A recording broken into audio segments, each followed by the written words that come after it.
ತಿರುಚಿಟ್ರಂಬಲಂ ಗುರುದೇವ. ಈಗ ತುಂಬ ಜನಗಳಿಗೆ ಭಕ್ತರು ಮತ್ತು ಶಿಷ್ಯಂದ್ರಿಗೆ ಇರೋ ವ್ಯತ್ಯಾಸ ಎಷ್ಟೋ ಜನಗಳಿಗೆ ಗೊತ್ತಿರೋದಿಲ್ಲ. ನಾನು ಶಿಷ್ಯ ಅಂತಿಲ್ಲ. ಹಾಗಾದರೆ ಗುರುವಿನ ಅಂತರಂಗದ ಭಕ್ತರು ಯಾರು, ಬಹಿರಂಗದ ಭಕ್ತರು ಯಾರು, ಶಿಷ್ಯರಿಗೂ ಭಕ್ತರಿಗೂ ಇರೋ ವ್ಯತ್ಯಾಸ ಏನು ಗುರುದೇವ? ಶಿಷ್ಯರಿಗೂ ಭಕ್ತರಿಗಿರುವ ವ್ಯತ್ಯಾಸ. ಭಕ್ತರು ಅಂತೇಳಿದರೆ ಆಸೆಯಲ್ಲಿರುವರು. ಭಕ್ತರು ಅಂದರೆ ಆಸೆಯಲ್ಲಿರುವರು, ಅವರಿಗೆ ಆಸೆ ಇದೆ, ಇವರು ಭಕ್ತರು. ಸಾವಿರ ರೀತಿಯ ಆಸೆಗಳಿರ್ತವೆ ಅವರಿಗೆ. ಶಿಷ್ಯರು ಅಂತೇಳಿದರೆ ಆಸೆ ಇಲ್ಲದವರು. ಆಸೆಯನ್ನು ಬಿಡ್ತಾ ಬರಬೇಕು. ಶಿಷ್ಯರು ಅಂತೇಳಿದರೆ ಒಂದೊಂದೇ ರೀತಿಯಲ್ಲಿ ಎಲ್ಲವನ್ನು ಕಳಿಸಿಕೊಂಡು ಬರಬೇಕು. ಅದಕ್ಕೆ ಶಿಷ್ಯಂದರು ಅಂತ ಹೇಳೋದು. ಭಕ್ತರು ಹಾಗೆ ಆಗೋದಿಲ್ಲ. ಭಕ್ತರು ಸಾವಿರ ವಿಚಾರದಲ್ಲಿರ್ತಾರೆ. ಸಾವಿರ ವಿಚಾರ ಅಂತ ಹೇಳಿದರೆ ಮನೆ, ಕಮಿಟ್ಮೆಂಟ್, ಇಂಥ ವಿಚಾರದಲ್ಲಿ ಕೂಡ ಅವರು ದೇವರನ್ನು ನಂಬುತ್ತಾರೆ, ಗುರುವನ್ನು ನಂಬುತ್ತಾರೆ ಅಂತ ಹೇಳಿದರೆ ಆ ಭಕ್ತನಿಗೆ ಜಯ ಜಾಸ್ತಿ. ಇವನಿಗೆ ಯಾವುದೇ ರೀತಿಯ ತಲೆಬಿಸಿ ಇಲ್ಲ. ಯಾರಿಗೆ? ಶಿಷ್ಯನಾದವನು.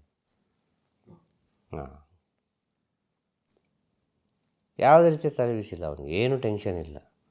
ಗುರುವಿನ ಸೇವೆ ಮಾಡ್ತಾ ಇರೋದಷ್ಟೇ ನಿಜವಾದ ಶಿಷ್ಯ ಅಂತ ಹೇಳಿದರೆ. ಇನ್ನು ಗುರು ಹೇಳಿದ್ದನ್ನು ಮಾಡೋದು. ಹೋಗಿ ಭಿಕ್ಷೆ ಬೇಡಿ ಬಾರ, ಭಿಕ್ಷೆ ಬೇಡಿ ಬರೋದು ಅಷ್ಟೇ. ಅವರಿಗೆ ಕಸ ಗುಡಿಸೋದಷ್ಟೇ. ಅಲ್ಲಿ ಬಾತ್ರೂಮ್ ಎಲ್ಲ ಕ್ಲೀನ್ ಮಾಡಿ ಬಾ, ಅಷ್ಟೇ, ಕ್ಲೀನ್ ಮಾಡಿ ಬರೋದು. 4 ಜನ ಬಂದಿದ್ದಾರೆ, ಪ್ರಸಾದ ಮಾಡಿಕೊಡು, ಪ್ರಸಾದ ಮಾಡಿಕೊಡೋದು. ಗುರು ಏನು ಹೇಳ್ತಾರೆ ಅದು ಮಾತ್ರ. 4 ಜನ ಬಂದಿದ್ದಾರೆ, ಅವರ ಕೈಯಲ್ಲಿ ಪೂಜೆ ಮಾಡಿಸೋದು. ಗುರು ಏನು ಹೇಳಿದರೂ ಎಲ್ಲದಕ್ಕೂ ಸರಿ ಅಂತ ಹೇಳುವ ಒಬ್ಬ ಇದ್ದಾನೆ. ಆ ಶೂನ್ಯ ಸ್ಥಿತಿಯಲ್ಲಿ ಒಬ್ಬ, ಅವನಿಗೆ ಬೇರೆ ಏನು ಕಾಣೋದಿಲ್ಲ, ಗುರುವನ್ನು ಮಾತ್ರ ಕಾಣೋದು ಅವನಿಗೆ. ಅವ ಗುರುವಿನಲ್ಲಿ ಐಕ್ಯ ಆದ, ಆಗ ಅವನನ್ನು ನಾವು ಮರೆತುಕೊಂಡ. ಅವನಿಗೂ ಮತ್ತು ಹೊರಗಿನ ಪ್ರಪಂಚಕ್ಕೂ ಸಂಬಂಧವೇ ಇಲ್ಲ. ಅವನು ಶಿಷ್ಯನಾಗಲಿಕ್ಕೆ ಸಾಧ್ಯ. ಗುರು ಶ್ರೇಷ್ಠವ ಶಿಷ್ಯ ಶ್ರೇಷ್ಠವ ಅಂತ ಕೇಳಿದರೆ ಶಿಷ್ಯನೇ ಶ್ರೇಷ್ಠ. ಆ ಶಿಷ್ಯನ ಸ್ಥಿತಿ ಅಷ್ಟು ಪವಿತ್ರವಾದ ಸ್ಥಿತಿ, ಅಲ್ಲಿ ಏನೂ ಇಲ್ಲ. ಅಲ್ಲಿ ಇದು ಸತ್ಯಸ್ಥಿತಿ. ಈ ಭಕ್ತ ಅಂತೇಳಿದರೆ ಹಾಗೆ ಆಗೋದಿಲ್ಲ. ಆಗ ಒಂದು ಗುರು ಅಂತ ಹೇಳಬೇಕು ಅಂತ ಹೇಳಿದರೆ 2 ಇರಬೇಕು. ಒಬ್ಬ ಆಸೆ ಇದ್ದವ ಇರಬೇಕು, ಒಬ್ಬ ಆಸೆ ಇಲ್ಲದವ ಇರಬೇಕು. ಈ 2ರ ನಡುವೆ ಇರೋದು ಗುರು. ಆಸೆ ಇಲ್ಲದವರ ಜೊತೆಯೂ ಗುರು ಇದ್ದಾನೆ, ಆಸೆ ಇದ್ದವರ ಜೊತೆಯೂ ಗುರು ಇದ್ದಾನೆ, ಇಬ್ಬರ ಜೊತೆಯೂ ಗುರು ಇದ್ದಾನೆ. ಇಲ್ಲಿ ಆಸೆ ಇಲ್ಲದವ ಮಾಡುವ ಸೇವೆಗಿಂತಲೂ ಆಸೆ ಇರುವವ ಮಾಡುವ ಸೇವೆ ಕೆಲವು ಸಮಯ ಸಂದರ್ಭದಲ್ಲಿ ಶ್ರೇಷ್ಠವಾಗಿರ್ತದೆ. ಸರಿ ಗುರುದೇವ, ಹೇಳೋದು ಅರ್ಥ ಆಯ್ತಾ? ಖಂಡಿತ ಗುರುದೇವ. ಈಗ ಆಸೆ ಇಲ್ಲದವರಿಗೆ ಒಂದೊತ್ತು ಊಟ ಮಾಡಬೇಕು. ಯಾರಿಗೆ? ಶಿಷ್ಯಂದರಿಗೆ. ಒಂದು ಕಾಲದಲ್ಲಿ ಭಿಕ್ಷೆಗೆ ಹೋಗ್ತಾಯಿದ್ರು, ಗುರುವಿಗೆ ಭಿಕ್ಷೆ ಕೊಡಿ ಅಂತ ಕೇಳ್ತಾಯಿದ್ರು, ಮನೆಗೆ ಹೋಗಿ ಎಲ್ಲ ಕೇಳ್ತಾಯಿದ್ರು. ಒಂದು ಕಾಲದಲ್ಲಿ ಸಾಧು ಸಂತರಿಗೆ ಎಲ್ಲ ಹೀಯಾಳಿಸಿದ್ದಕ್ಕೆ ಇವತ್ತಿನ ಸ್ಥಿತಿ ಹೇಗಿದೆ ಅಂತ ಹೇಳಿದರೆ, ಒಂದು ಕಾಲದಲ್ಲಿ ಮನೆಗೆ ಹೋಗಿ ಭಿಕ್ಷೆ ಬೇಡುತ್ತಿದ್ದ ಸಾಧು ಸಂತರಿಗೆ ಇವತ್ತಿಗೆ ಅವರು ಎಲ್ಲಿ ಕೂತುಕೊಂಡಿದ್ದಾರೆ ಅಲ್ಲಿ ಬಂದು ಭಿಕ್ಷೆ ಹಾಕೋ ಸ್ಥಿತಿ ಬಂದಿದೆ. ಅದು ಅವರು ಕೇಳಿದ್ದನ್ನು ಹಾಕೋ ಸ್ಥಿತಿ ಬಂದಿದೆ. ಈಗ ಕೂತ್ಕೊಂಡಲ್ಲೇ ಆಗೋದು. ವೇಗವಾಗಿ ಹೋಗ್ತಾ ಉಂಟು ಪ್ರಪಂಚ. ಈ ಪ್ರಪಂಚ ವೇಗವಾಗಿ ಹೋಗುವಾಗ ಎಲ್ಲ ಕಡೆ ಹೋಗ್ಲಿಕ್ಕೆ ಆಗೋದಿಲ್ಲ. ನಾನು ಒಂದು ಕಡೆ ಇದ್ದೇನೆ, ಇಲ್ಲಿಗೆ ಬಂದು ಕೊಟ್ಟು ಬಿಡು ಅಷ್ಟೇ. ಏನು ಕೊಡ್ತೀಯ ಎಲ್ಲ ಕೊಡು. ಅಕ್ಕಿ ಕೊಡ್ತೀಯ, ಬೇಳೆ ಕೊಡ್ತೀಯ, ಎಣ್ಣೆ ಕೊಡ್ತೀಯ, ಸೌದೆ ಕೊಡ್ತೀಯ, ಗ್ಯಾಸ್ ಕೊಡ್ತೀಯ, ಅಲ್ಲಿ ಏನು ಕೊಡ್ತೀಯ, ನಿನ್ನನ್ನೇ ಕೊಡ್ತೀಯ, ಕೊಡು ಅಷ್ಟೇ. ನಿನ್ನನ್ನೇ ಕೊಡೋದಂದರೆ ಪರಿಪೂರ್ಣವಾಗಿ ಸರೆಂಡರ್ ಆಗೋದು. ಸರೆಂಡರ್ನೆಸ್. ಗುರುವೇ ಶರಣು ಅಂತೇಳಿ, ಗುರುವೇ ಶರಣ ಅಂತೇಳಿ ಪರಿಪೂರ್ಣವಾಗಿ ಸರೆಂಡರ್ ಆಗ್ತೀಯ, ಸಾಗು. ಅದು ಕೂಡ ನಾನು ತಗೊಳ್ತೇನೆ ಭಿಕ್ಷೆಯಾಗಿ ಅಲ್ವಾ. ಆಗ ಗುರು ಇದ್ದಲ್ಲಿ ಎಲ್ಲವೂ ಬರ್ತದೆ ಒಂದು ರೀತಿಯಲ್ಲಿ. ಆಗ ಶಿಷ್ಯನಿಗೆ ಎಂತ ಉಂಟು ತಲೆ ಬಿಸಿ, ಅವನಿಗೆ ಎಂತ ಉಂಟು ಟೆನ್ಷನ್. ಆಗ ಅವನು ಗುರುವನ್ನು ಸರಿಯಾಗಿ ನೋಡ್ಕೊಳ್ಬೇಕಾಗತ್ತೆ. ಗುರುನು ಸರಿಯಾಗಿ ನೋಡಿಕೊಳ್ಳೋದು ಅಂತಲ್ಲ, ತನ್ನನ್ನು ತಾನು ತಿಳಿಬೇಕಾಗ್ತದೆ. ತನ್ನನ್ನು ತಾನು ತಿಳಿದವ ಏನು ಹೇಗಿರ್ತಾನೆ ಗೊತ್ತುಂಟು, ಆ ಗುರುವಿನಲ್ಲಿ ಐಕ್ಯವಾಗಿರ್ತಾನೆ. ಈ ತನ್ನನ್ನು ತಾನು ತಿಳಿಲಿಕ್ಕೆ ಬೇಕಾಗಿ, ಈ ನಾನು ಎಂಬುದನ್ನು ಬಿಡಲಿಕ್ಕೆ ಬೇಕಾಗಿ ಈ ಗುರುವಿನ ಸೇವೆ ಇರೋದು. ಇದರಲ್ಲಿ ಎಲ್ಲವೂ ಸಕಲ ಸಿದ್ಧಿಗಳೆಲ್ಲ ಪ್ರಾಪ್ತಿಯಾಗ್ತದೆ ಗುರುವಿನ ಸೇವೆಯಲ್ಲಿ. ಏನು ಬೇಕು ಎಲ್ಲವೂ ಸಿಗ್ತದೆ, ಆಟೋಮೆಟಿಕ್ಕಾಗಿ ಸಿಗ್ತದೆ. ಅದು ಅವರವರ ಸೇವೆಯ ಪವಿತ್ರತೆಗೆ ತಕ್ಕಂತೆ, ಅವರವರ ಸೇವೆಯ ಪವಿತ್ರತೆಗೆ ತಕ್ಕಂತೆ ಸಿಗುವ ಫಲ. ಆದರೆ ಗುರು ಅಂತ ಹೇಳಿದರೆ ಇಬ್ಬರು ಬೇಕು, ಶಿಷ್ಯರು ಬೇಕು, ಭಕ್ತರು ಬೇಕು. ಭಕ್ತನೇ ಶ್ರೇಷ್ಠ. ಶಿಷ್ಯನಿಗೊಂದು ಅಹಂಕಾರ ಇರ್ತದೆ. ನಾನು ಗುರುವಿನ ಸೇವೆ ಮಾಡ್ತಾ ಇದ್ದೇನೆ, ನಾನು ಗುರುಗಳ ಜೊತೆಗೆ ಇದ್ದೇನೆ, ನನಗೆ ಅದು ಗೊತ್ತುಂಟು, ನನಗಿದು ಗೊತ್ತುಂಟು ಅಂತೇಳಿ 1000 ರೀತಿಯ ಒಂದು ವಿಚಾರಗಳು ಶಿಷ್ಯನೊಳಗೆ ಬರ್ತದೆ. ಅದು ಆಟೋಮೆಟಿಕ್ಕಾಗಿ ಬರೋದು. ಅದು ಗುರುವಿನ ಹತ್ರ ಇದ್ದ ಕೂಡಲೇ ಆಟೋಮೆಟಿಕ್ಕಾಗಿ ಅದು ಬರೋದು. ಯಾವಾಗ ಒಬ್ಬ ಶಿಷ್ಯನಾದವ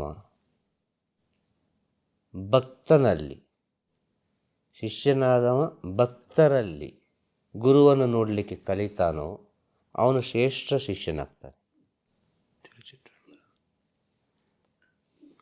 ಹೇಳೋದು ಅರ್ಥ ಆಯ್ತಾ? ಸರಿ.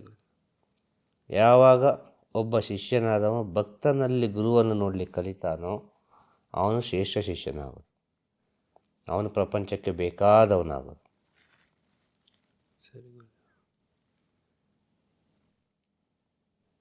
ಇದು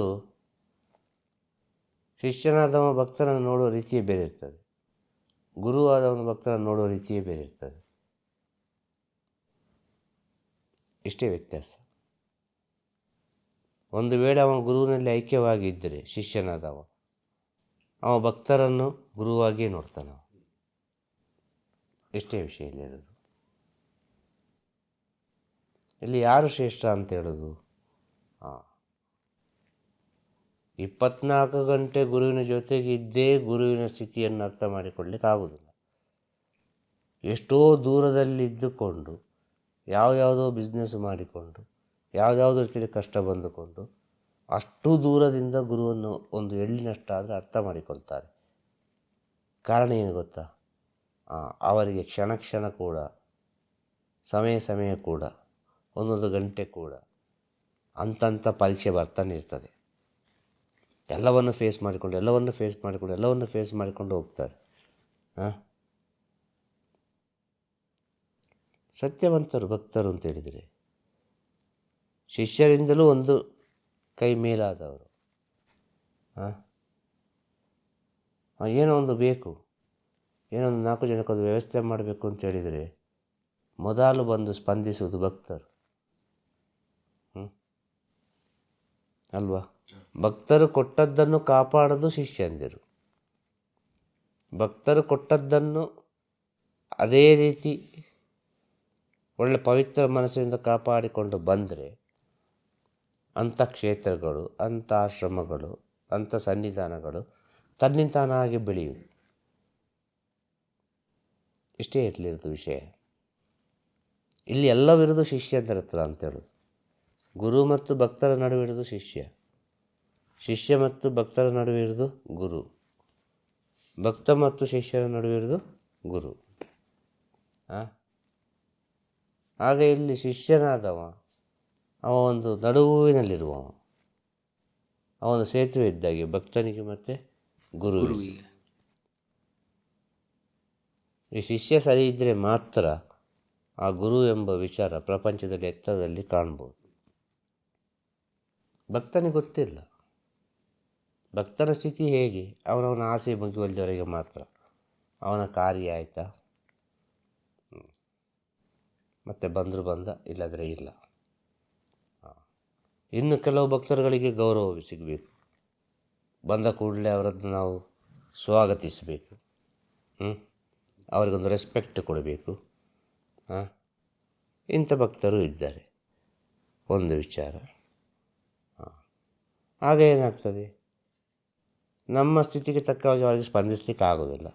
ನಾವು ಯಾವ ಸ್ಥಿತಿಯಲ್ಲಿ ಇರ್ತೇವೆ, ಯಾವ ಸ್ಥಿತಿಯಲ್ಲಿರುವಾಗ ನಮ್ಮನ್ನು ಕಾಯಿಸಿದರು, ನಮ್ಮನ್ನು ಇನ್ಸಲ್ಟ್ ಮಾಡಿದರು, ನಮಗೆ ಎರಡು ಬೈದರು, ನಮಗೆ ಹಾಗೆ ಹೇಳಿದರು, ಹೀಗೆ ಹೇಳಿದರು ಅಲ್ವಾ. ಭಕ್ತರಲ್ಲಿ ಹೇಳೋದು ಅನೇಕ ವೆರೈಟೀಸ್ ಉಂಟು.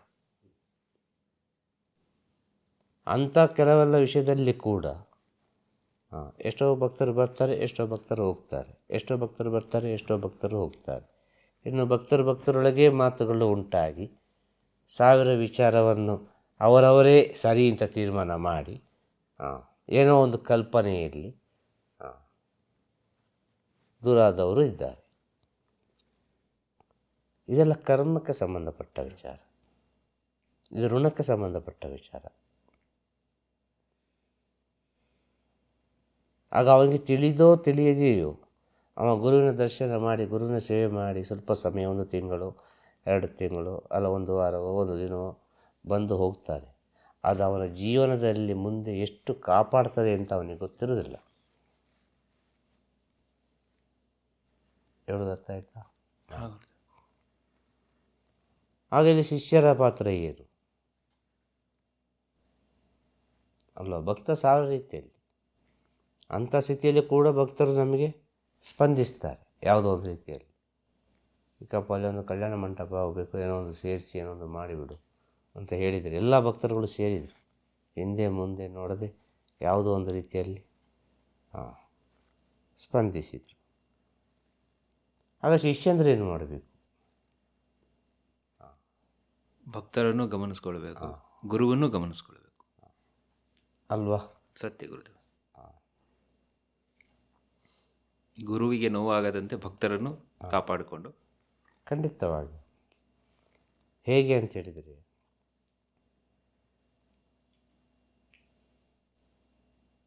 ಶಿಷ್ಯ ಮತ್ತು ಭಕ್ತರು ಅಂತ ಹೇಳಿದರೆ ಹೇಗೆ ಅಂತ ಹೇಳಿದರೆ, ನಮ್ಮ 2 ಕಣ್ಣುಗಳಿದ್ದಾವೆ. ನಮ್ಮ 2 ಕಣ್ಣುಗಳಿದ್ದಾವೆ. ಒಂದು ಕಣ್ಣಿಗೆ ನೋವಾದರೆ ಇನ್ನೊಂದು ಕಣ್ಣಿಗೆ ನೋವಾಗ್ತದೆ. ಅದು ಎರಡನ್ನು ಬ್ಯಾಲೆನ್ಸ್ ಮಾಡ್ತದೆ. ಆ ಗುರು ಅಂದರೆ ಹೇಗೆ ಗೊತ್ತಾ? ನಮ್ಮ ಮೂಗು ಇದ್ದಾಗೆ, ನಮ್ಮ ಮೂಗಿನ ದ್ವಾರ ಇದ್ದಾಗೆ.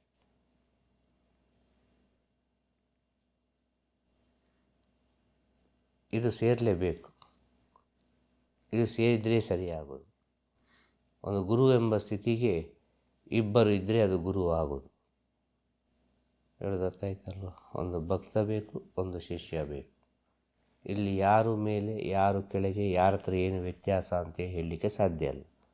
ಶಿಷ್ಯನಲ್ಲಿ ಅಹಂಕಾರ ಬಂದರೆ ಇಲ್ಲಿ ಹೋಯಿತು, ಭಕ್ತನಲ್ಲಿ ಅಷ್ಟು ಕಷ್ಟ ಇದ್ದು ಭಕ್ತಿ ಬಂದರೆ ಅಲ್ಲಿ ಗೆದ್ದಿತ್ತು, ಅಲ್ಲಿ ಜಯವಾಯಿತು. ಆ ಭಕ್ತರಲ್ಲಿ 1000 ರೀತಿಯ ಭಕ್ತರು ಅಂತ ಹೇಳೋದು. ಇಲ್ಲಿ ಭಕ್ತಿಗೆ, ಸತ್ಯಕ್ಕೆ, ನಂಬಿಕೆಗೆ, ವಿಶ್ವಾಸಕ್ಕೆ, ಶರಣಾಗತಿಗೆ ಶಿಷ್ಯನೇ ಆಗಬೇಕಾಗಿಲ್ಲ, ಭಕ್ತನೂ ಆಗ್ತದೆ. ಸತ್ಯ. ಹೇಳೋದು ಅರ್ಥ ಆಯ್ತಾ? ಇಲ್ಲಿ ಶಿಷ್ಯನೇ ಆಗಬೇಕಾಗಿಲ್ಲ, ಭಕ್ತನೂ ಆಗಲಿಕ್ಕೆ ಸಾಧ್ಯತೆ ಇದೆ. ಎಷ್ಟು ದೂರ ಇದ್ದರೂ ಆ ಗುರುವೇ ಅಂತ ಹೇಳೋ ಸ್ಥಿತಿಯಲ್ಲಿ ಒಬ್ಬ ಇರ್ತಾನೆ. ಶಿಷ್ಯ ಹತ್ತಿರದಲ್ಲಿದ್ದು ಗುರು ಅವಮಾನ ಮಾಡ್ತಾರೆ, ಹಾಗೆ ಮಾಡ್ತಾರೆ, ಹೀಗೆ ಮಾಡ್ತಾರೆ, ಬೈತಾರೆ, 1000 ರೀತಿಯಲ್ಲಿ ಹೂವೆ ಮಾಡಿಕೊಂಡೇ ಇರ್ತಾನೆ ನಾವು.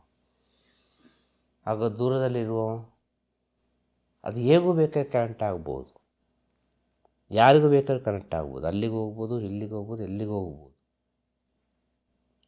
ಆ ಶಿಷ್ಯನಾಗಿ ಇದ್ದೊಬ್ಬ ಶರಣಾಗತಿಯಿಂದ ಪರಿಪೂರ್ಣವಾಗಿ ಗುರುವೇ ಅಂತೇಳಿ ಒಬ್ಬ ಶರಣಾಗಿ ಬಿಟ್ಟರೆ ಅವ ಮತ್ತೆ ಗುರುವೇ ಆಗೋದು. ಇದೆಲ್ಲ ಒಳ್ಳೆಯದಕ್ಕೆ ಬೇಕಾಗಿ, ಇದೆಲ್ಲ ನನ್ನ ಏಳಿಗೆಗೆ ಬೇಕಾಗಿ, ಇದು ಯಾವುದೋ ಒಂದು ರೀತಿಯಲ್ಲಿ ನನ್ನನ್ನು ಕೊನೆಯ ಒಂದು ಸ್ಥಿತಿಯಲ್ಲಿ ನನ್ನನ್ನು ಕೆತ್ತುತ್ತಾ ಇದ್ದಾರೆ. ಇದು ಫೈನಲ್ ಟಚ್ ಇರ್ಬೋದೇನೋ, ಇದು ಕೊನೆಯ ಉಳಿಪೆಟ್ಟಾಗಿರ್ಬೋದೇನೋ ಅಂತೇಳಿ ಒಂದೊಂದು ಉಳಿಪೆಟ್ಟು ಬೀಳುವಾಗ ನೆನೆಸ್ತಾನೆ ಇರಬೇಕು. ಇದು ಕೊನೆಯ ಉಳಿಪೆಟ್ಟಾಗಿರ್ಬೋದು, ಇಲ್ಲಿಗೆ ಮುಗೀತಾ ಏನೋ, ನಾಳೆ ಒಂದು ಬೀಳ್ತದೆ ಉಳಿಪೆಟ್ಟು, ಇದು ಫೈನಲ್ ಆಗಿರ್ಬೋದು ಅಂತ ಹೀಗೇ ತನ್ನ ಒಳಗೆ ನೆನೆಸಿಕೊಂಡು ಹೋಗುವಾಗ ಅದು ಸುಂದರ ಮೂರ್ತಿ ಆಗುವುದು. ಅಷ್ಟು ತಾಳ್ಮೆ ಶಿಷ್ಯನಿಗೆ ಇರಬೇಕು. ಅಷ್ಟು ತಾಳ್ಮೆ ಇರಬೇಕು ಶಿಷ್ಯನಿಗೆ, ಅಷ್ಟು ಮುಗ್ಧತೆ ಇರಬೇಕು. ಅದೆಲ್ಲ ಪೂರ್ವಜನ್ಮದ ಪುಣ್ಯ ಇದ್ದರೆ ಮಾತ್ರ ಸಾಧ್ಯ. ಗುರು ಹೇಳಿದ ಮಾತನ್ನು ಮರೆಯದೆ ಪ್ರತಿನಿತ್ಯವೂ ಅನುಸರಿಸಿಕೊಂಡು ಬರೋದುಂಟಲ್ಲ, ಅದು ಪೂರ್ವಜನ್ಮದ ಪುಣ್ಯ ಇದ್ದರೆ ಮಾತ್ರ ಸಾಧ್ಯ. ಇಲ್ಲದಿದ್ದರೆ ಗುರು ಎಂಬುದು ಅದು ಅರ್ಥ ಆಗೋದಿಲ್ಲ. ಹಾಗಾದರೆ ಈ ಗುರು ಮತ್ತು ಶಿಷ್ಯರ ಸಂಬಂಧ ಬೆಳಿಬೇಕಂದ್ರೆ ಯಾವುದೋ ಒಂದು ಪೂರ್ವಜನ್ಮದ ಪುಣ್ಯ ಇದ್ದರೆ ಮಾತ್ರ ಸಂಪರ್ಕಕ್ಕೆ ಸಿಕ್ಕಕ್ಕೆ ಸಾಧ್ಯನಾ ಗುರುದೇವ? ಖಂಡಿತವಾಗಿ ಪ್ರತಿಯೊಂದು ವಿಚಾರ, ಗುರು ಶಿಷ್ಯ ಅಂತಲ್ಲ, ಜೀವನದಲ್ಲಿ ಮನುಷ್ಯ ಜನ್ಮದಲ್ಲಿ ಬರುವ ಪ್ರತಿಯೊಂದು ಸಂಬಂಧಗಳಿಗೂ ಕೂಡ ಪೂರ್ವಜನ್ಮದ ಸಂಬಂಧವೇ ಕಾರಣ. ಗುರು ಶಿಷ್ಯರು ಅಂತಲ್ಲ, ಪ್ರಪಂಚದ ಪ್ರತಿಯೊಂದು ಮನುಷ್ಯ ಜನ್ಮದಲ್ಲಿ ಬರುವ ಗಂಡ ಹೆಂಡತಿ, ಅಪ್ಪ ಮಕ್ಕಳು, ಅಣ್ಣ ತಮ್ಮ, ಬಂಧು ಬಳಗ, ಶಾಲೆಯ ಫ್ರೆಂಡ್ಸ್, ಅವರು ಇವರು, ಓನರ್, ಯಾರೆಲ್ಲ ಸಿಗ್ತಾರೆ ತಮ್ಮ ಜೀವನದಲ್ಲಿ, ನಮಗೆ ಬುದ್ಧಿ ಯಾವಾಗ ಬಂತು ಅಲ್ಲಿಂದ ನಮ್ಮ ಕೊನೆಯವರೆಗೆ ಯಾರೆಲ್ಲ ಸಿಗ್ತಾರೆ ಅವರೆಲ್ಲರೂ ನಮ್ಮ ಕರ್ಮಕ್ಕೆ ಮತ್ತು ಋಣಕ್ಕೆ ಸಂಬಂಧಪಟ್ಟವರೇ ಇರೋದು. ಡೆಫಿನೆಟ್ಲಿ ಇದನ್ನು ನಾವಿಲ್ಲಿ ಮುಗಿಸ್ತಾ ಇದ್ದೇವೆ. ಒಬ್ಬನಿಗೆ ಸಾಲ ಕೊಡ್ತೇವೆ, ಅವನ ನಮಗೆ ತಿರುಗಿಸಿ ಕೊಡೋದಿಲ್ಲ, ಫೈಟಿಂಗ್ ಆಗ್ತದೆ. ನಿಮಗೆ ಎಷ್ಟು ಬುದ್ಧಿ ಇದ್ದರೆ ನಿಮಗೆ ಕೊಟ್ಟು ಹೋಗ್ತದೆ ಸಾಲ. ಅದಾದ ನಂತರ ಆಲೋಚನೆ ಮಾಡ್ತಾರೆ, ಅಯ್ಯೋ ನಾನು ತಪ್ಪು ಮಾಡಿಬಿಟ್ಟೆ ಅಂತೇಳಿ, ಇಷ್ಟು ಬುದ್ಧಿ ಇದ್ದು ನಾನು ಸೋತು ಹೋದೆ ಅಂತೇಳಿ. ಅದನ್ನು ನೀವು ತಿಳ್ಕೊಳ್ಳೋದು. ಸೊ ಅದು ನಡಿಬೇಕಿತ್ತು, ಅದು ನಡಿಬೇಕಿತ್ತು. ಹೀಗೆ ತಿಳ್ಕೊಂಡ್ರೆ ಅದೇ ಪ್ರಾಬ್ಲಮ್ ಇಲ್ಲ. ಅವ ಅರ್ಥ ಮಾಡಿಕೊಳ್ತಾನೆ ಈ ಜನ್ಮವನ್ನು. ಕೊಟ್ಟದ್ದು ಹೋದದ್ದು ಹೋಯಿತು, ಇದೊಂದು ಜನ್ಮದ ಸಾಲ ಯಾವುದೋ ಒಂದು ಮುಗಿದು ಹೋಯ್ತು, ಮುಗಿಸಿಬಿಡುವ, ಸಂತೋಷವಾಗಿರಲಿ, ಇನ್ನು ಮುಂದೆ ಎಚ್ಚರಿಕೆಯಾಗಿರುವ ಎಲ್ಲ ಅರಿವು ಬರ್ತದಾಗ ನಮಗೆ ತನ್ನಿಂತಾನಾಗಿ ಅಲ್ವಾ. ಎಲ್ಲವೂ ಪೂರ್ವಜನ್ಮಕ್ಕೆ ಸಂಬಂಧಪಟ್ಟದ್ದೇ ಅಲ್ವ ಕೊನೆಗೆ. ಒಂದು ಮನೆಯಲ್ಲಿ ನೀರು ಕುಡಿಬೇಕಾದ್ರೆ ಅದು ಪೂರ್ವಜನ್ಮಕ್ಕೆ ಸಂಬಂಧಪಟ್ಟದ್ದು. ಯಾವುದೋ ಒಂದು ಜನ್ಮದ ಋಣ ಇಲ್ಲದೆ ಒಂದು ಮನೆಗೆ ಹೋಗಿ ನೀರು ಕುಡಿಲಿಕ್ಕೆ ಆಗೋದಿಲ್ಲ. ಯಾವಾಗ ಯಾರು ಸಿಗ್ತಾರೆ ಅಂತ ಹೇಳಲಿಕ್ಕೆ ಸಾಧ್ಯ ಆಗೋದಿಲ್ಲ.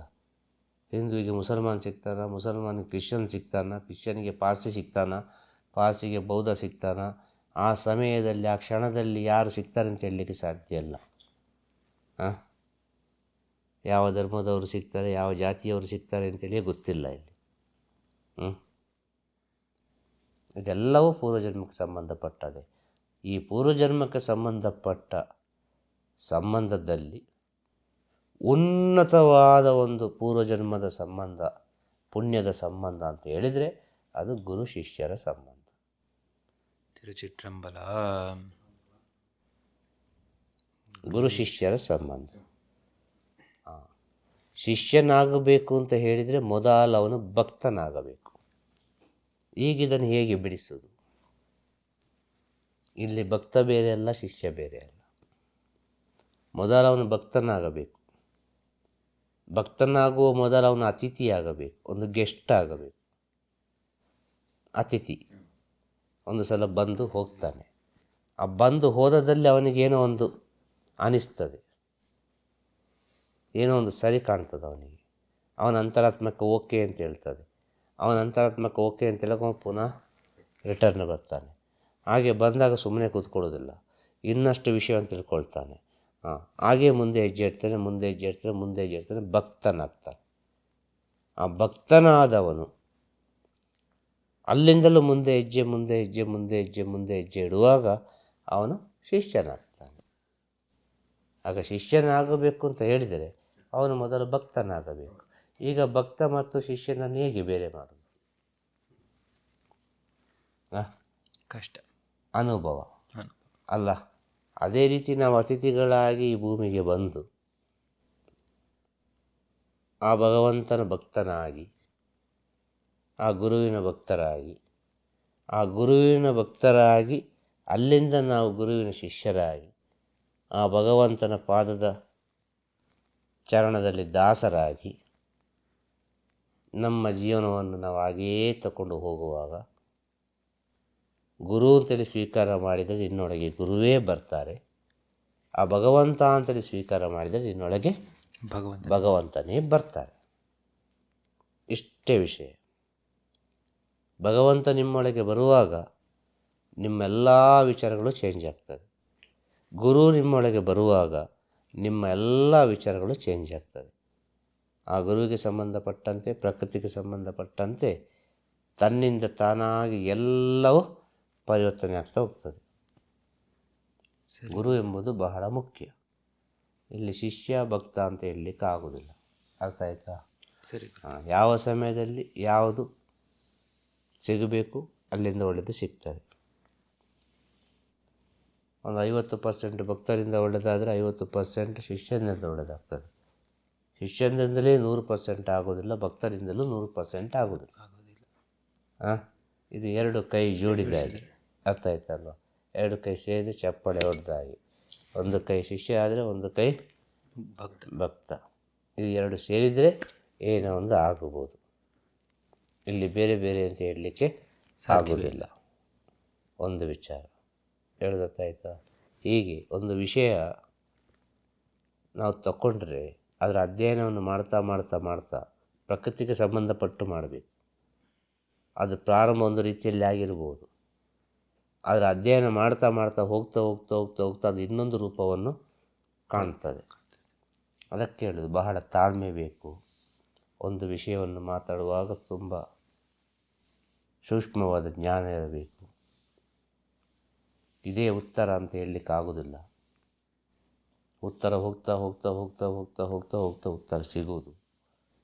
ಹಾಗೆ ಮುಂದೆ ಹೋಗುವಾಗ ಅದು ಎಲ್ಲಿಗೆ ಹೋಗಿ ತಲುಪ್ತದೆ ಅಂತೇಳಿ ಆ ಗುರು ಎಂಬ ಚೈತನ್ಯದಲ್ಲಿ ಹೋಗಿ ತಲುಪುತ್ತದೆ. ಕೊನೆಗೆ ಫೈನಲ್ ಆ ಗುರು ಎಂಬ ಚೈತನ್ಯಕ್ಕೆ ಹೋಗಿ ತಲುಪುವಾಗ ಎಲ್ಲವೂ ಮೌನವಾಗ್ತದೆ. ಸಾಕು, ತೃಪ್ತಿ ಉಂಟು, ನೆಮ್ಮದಿ ಉಂಟು, ಇನ್ನೇನಿಲ್ಲ. ಇಲ್ಲಿ ಇನ್ನೊಂದು ಉಸಿರು ಮಾತ್ರ ಇರೋದು. ಈ ಉಸಿರಿರುವ ತನಕ ಕೂಡಿದಷ್ಟು ಉಳಿತು. ಆ ಸ್ಥಿತಿಗೆ ಬಂದು ಮುಟ್ಟಿದರೆ ಮತ್ತೆಲ್ಲ ತನ್ನಿಂತಾನಾಗಿ ಎಲ್ಲವೂ ಆಗೋದು. ಎಲ್ಲವೂ ಅನುಭವ ಆಗ್ತದೆ. ಆ ಗುರು ಎಂಬ ಸ್ಥಿತಿಯನ್ನು ಮುಟ್ಟುವಾಗ, ತಲುಪುವಾಗ ಆ ಗುರುವಿನ ಆ ಸಿಂಹಾಸನದ ಮಹತ್ವ ಏನು, ಅದರ ಜ್ವಾಲೆ ಏನು, ಅದರ ಸ್ಥಿತಿ ಏನು ಅಂತೇಳಿ ತಿಳಿಯುವುದು ಆವಾಗ ಸತ್ಯದ ಅರಿವಾಗುವಾಗ ಕೊನೆಗೆ ನಿಲ್ಲೋದು ಉಸಿರಿನಲ್ಲಿ, ಶ್ವಾಸದಲ್ಲಿ. ಆ ಶ್ವಾಸ ಉಂಟು, ಇರುವಲ್ಲಿವರೆಗೆ ಆ ಶ್ವಾಸದ ಜೊತೆ ಭಗವಂತ ಇದ್ದಾನೆ. ಆ ಭಗವಂತ ಒಳ್ಳೆಯದೇ ಮಾಡ್ತಾನೆ ಅಂತ ತಿಳಿದುಕೊಂಡು 10 ಜನರಿಗೆ ಒಳ್ಳೆಯದನ್ನೇ ಹೇಳ್ತಾ ಹೋಗುವಾಗ, 10 ಜನರಿಗೆ ಒಳ್ಳೆಯದಾಗುವಾಗ ತನ್ನಿಂತಾನಾಗಿ ಆ ಗುರು ಚೈತನ್ಯವನ್ನು ಎಲ್ಲರೂ ಪೂಜಿಸ್ತಾರೆ. ತಿರುಚಿಟ್ರಂಬಲ. ಇಷ್ಟೇ ಆಗೋದು. ಆ ಗುರು ಆಗಬೇಕಾದ್ರೂ ಅವನು ಮೊದಲು ಭಕ್ತನಾಗಬೇಕಲ್ವ ಅಂತ. ಆ ಗುರು ಆಗಬೇಕಾದ್ರೂ ಮೊದಲು ಅವನು ಶಿಷ್ಯನಾಗಬೇಕಲ್ಲ. ಆ ಶಿಷ್ಯನಾದ ಅವನು ಗುರು ಆದರೂ ಅವನು ಗುರುವಿಗೆ ಶಿಷ್ಯನೇ ಅಲ್ವ? ಸತ್ಯ ಗುರು. ಸತ್ಯ ಗುರು. ಆಗ ಶಿಷ್ಯ ಎಂಬುದು ಶ್ರೇಷ್ಠ, ಶಿಷ್ಯ ಎಂಬುದು ಪವಿತ್ರ. ಎಲ್ಲವೂ ಶಿಷ್ಯನ ಕೈಯಲ್ಲಿ ಅಡಗಿ ಕೊನೆಗೆ ಆ ಗುರುವಿನ ಎಲ್ಲ ವಿಷಯ ಅಡಗಿದ್ದು ಶಿಷ್ಯನ ಕೈಯಲ್ಲಿ. ಶಿಷ್ಯ ಹೇಳೋದು ಗುರು ಅಂತೇಳಿ. ಗುರು ಎಲ್ಲಿಯೂ ಹೇಳಲಿಲ್ಲ ನನ್ನ ಶಿಷ್ಯ ಅಂದರು ಅಂತೇಳಿ. ಶಿಷ್ಯ ಹೇಳೋದು ನನ್ನ ಗುರುಗಳು, ನಾನು ಅವರಿಂದ ಕಲಿತೆ, ನಾನು ಅವರ ಸೇವೆ ಮಾಡಿದೆ, ಆ ಸೇವೆಯಲ್ಲಿ ನನಗಿಂತ ಜ್ಞಾನ ಸಿಕ್ಕಿತ್ತು ಎಲ್ಲ ಹೇಳೋದು ಶಿಷ್ಯ. ಗುರು ಹೇಳೋದೇ ಇಲ್ಲ. ನಾನು ಯಾವ ಟ್ರೀಟ್ಮೆಂಟ್ ಕೊಡ್ತಾ ಇದ್ದೇನೆ, ನಾನು ನಿನಗೆ ಯಾವುದು ಕಾರಣಕ್ಕೆ ಬೇಕಾಗಿ ಹೇಳ್ತಾ ಇದ್ದೇನೆ ಅಂತೇಳಿ ಗುರು ಹೇಳುವುದೇ ಇಲ್ಲ. ಅದು ಗುರುವಿನ ಸ್ಥಿತಿಯೇ ಅಲ್ಲ. ಹೇಳೋದು ಅರ್ಥ ಆಯ್ತಾ? ಸರಿ ಗುರುದೇವ. ಅದು ಗುರುವಿನ ಸ್ಥಿತಿಯೇ ಅಲ್ಲ. ಅದು ಪ್ರಾಕ್ಟಿಕಲ್. ಪ್ರಕೃತಿ ಹೇಗೆ ಉಂಟು ಹಾಗೆ ಇರ್ತದೆ. ಇವತ್ತು ಭಯಂಕರ ಭಯಗಳಿದ್ದಿರ್ಬೋದು, ನಾಳೆ ವಿಪರೀತ ಪ್ರೀತಿ ಇದ್ದಿರ್ಬೋದು, ನಾಡ್ದು ಮೌನವಾಗಿರ್ಬೋದು, ಅದರ ನಾಡ್ದೊಂದು ಹುಚ್ಚರಾಗಿರ್ಬೋದು, ಅದರ ಮರುದಿನ ಒಂದು ಮಗುವಿನಾಗಿರ್ಬೋದು. ಇದೆಲ್ಲವೂ ನಮಗೆ ನಮ್ಮ ಒಳಗೆ ಜ್ಞಾನೋಪದೇಶ ಆಗ್ತಾ ಇರುವ ಸ್ಥಿತಿ ಇದು. ಇದು ನಮಗೆ ಮಾತ್ರ ಅರ್ಥ ಆಗೋದಿಲ್ಲ. ಇದು ಏನು ಅಂತೇಳಿ ಹೇಳೋದು ಅರ್ಥ ಆಯ್ತಾ? ಸರಿ ಗುರುದೇವ. ಹಾಗೆ ಗುರುವಿನ ಸ್ಥಿತಿ ಅಷ್ಟು ಸುಲಭ ಅಲ್ಲ. ಅಂಥ ಸ್ಥಿತಿಯನ್ನು ನಾವು ಕಂಡುಕೊಳ್ಬೇಕು ಅಂತ ಹೇಳಿದರೆ ಒಂದು ಕಠಿಣವಾದ ಗುರು, ಒಂದು ಯೋಗ್ಯವಾದ ಗುರು, ಅಂತರಂಗದಲ್ಲಿ ಪ್ರೀತಿ ಇರುವ ಗುರು, ಬಹಿರಂಗದಲ್ಲಿ ಕಠಿಣ, ಬಹಳ ಕಠಿಣ, ರಫ್ ಆ್ಯಂಡ್ ಟಫ್. ಅಂತರಂಗದಲ್ಲಿ ಬಹಳಷ್ಟು ಪ್ರೀತಿ ಇರ್ತದೆ. ಅಂಥ ಗುರುಗಳು ಒಬ್ಬರ ಜೀವನದಲ್ಲಿ ಸಿಕ್ಕಿದರೆ ಅವರ ಜೀವನ ಪಾವನವೇ.